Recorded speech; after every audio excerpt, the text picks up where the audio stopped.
Hello, good day. This is Jade again from Costed's Chicken Breeding Farm and Lex Genetics. And ito na yung part 2 ng ating mga broodcocks ngayon.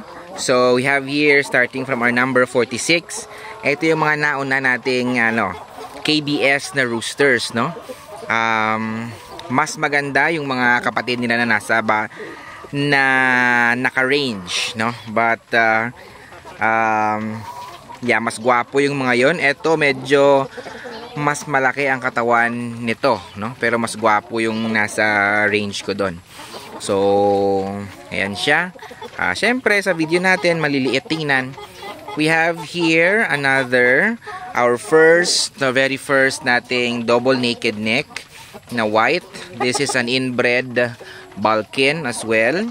So, from number 47 siya dito.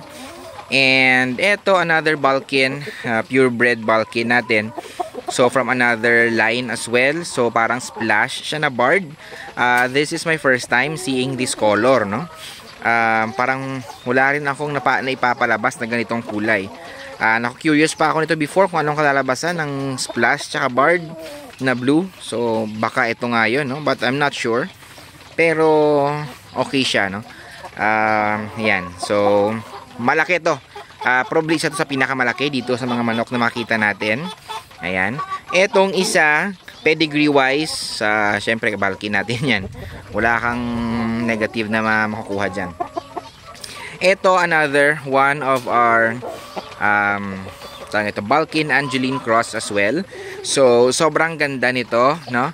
Ito yung gusto kong mas gusto ko na body conformation sa broodcock, no? Mas mas balansyado ito, no, ng maayos, no, kasi matangkad, solid ang katawan, and gwapo, no. So malaki masyado yung palong, and yellow legged, no, light colored. So ito yung mga tipo talaga natin, no. So Angeline Balkan cross, yan siya, yan, sobrang gwapo. Next, ito medyo hindi kagwapuhan. So ano ba marking nito? Still Balkan Angeline cross natin, pero more on the reject side. Ito siya, no? So ayan, hindi siya ganun kagwapo, no? Probably isa sa mga pinakapangit, but definitely still very very good, an excellent producer ng quality ng mga sisiyo.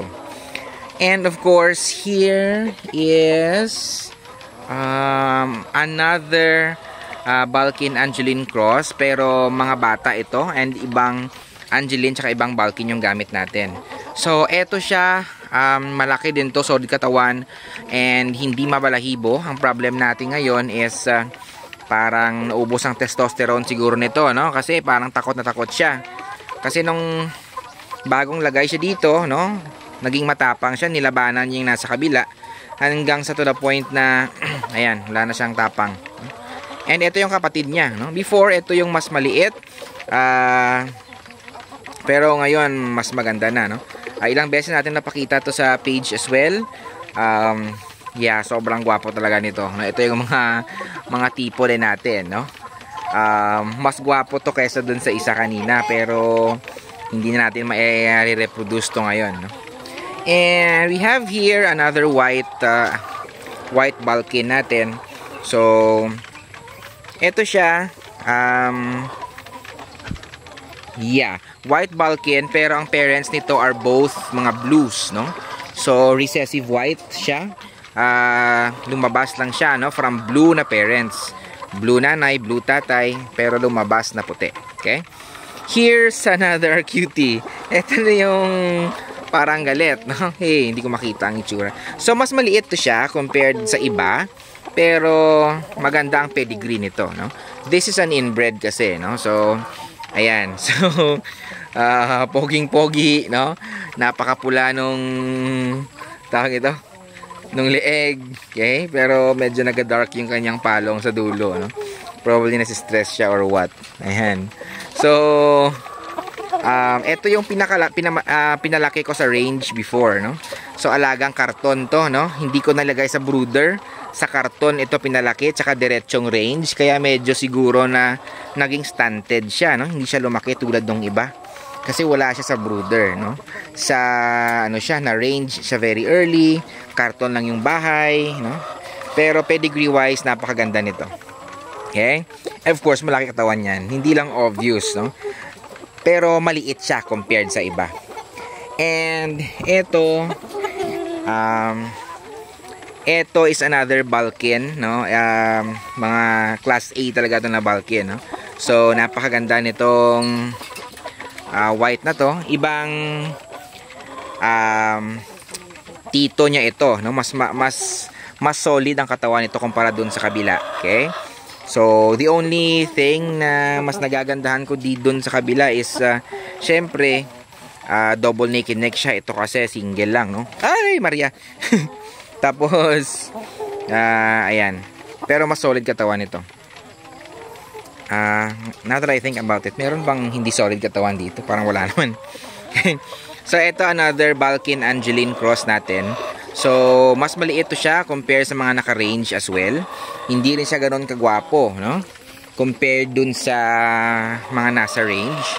But, definitely, very good broodcock as well. So, mga broodcock natin to.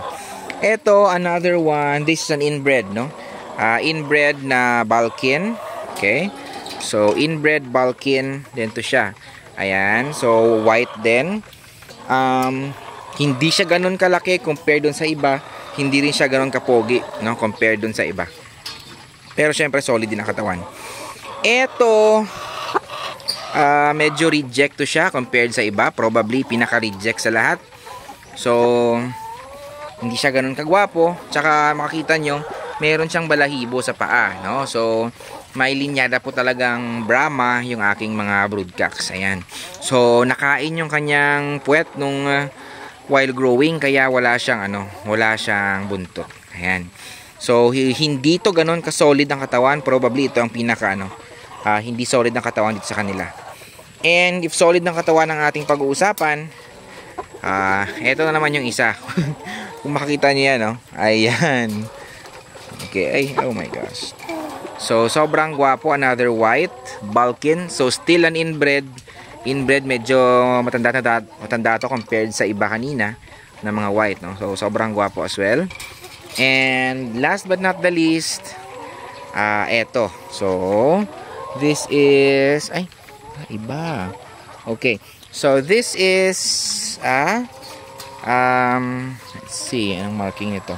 Okay. So, ito ay isang Balkan pala, no? Balkan to na pure din. Pero, blue and black ang parents. Ito, lumabas siyang black na barred, no? So, blue barred kasi yung tatay and yung nanay is black, no? So, lumabas siyang black barred. Ayan. So, maganda ang katawan nito. Maganda rin ang performance nito. So, yan yung ating mga broodcocks na featured for this video. And, I'll try to add more of our broodcocks na, though hindi sila ginagamit yung iba, no? Etong mga naka-video to is gamit na gamit to sila ngayon. So, this is Jade again from Customs Chicken Breeding Farm and Lex Genetics, and good day.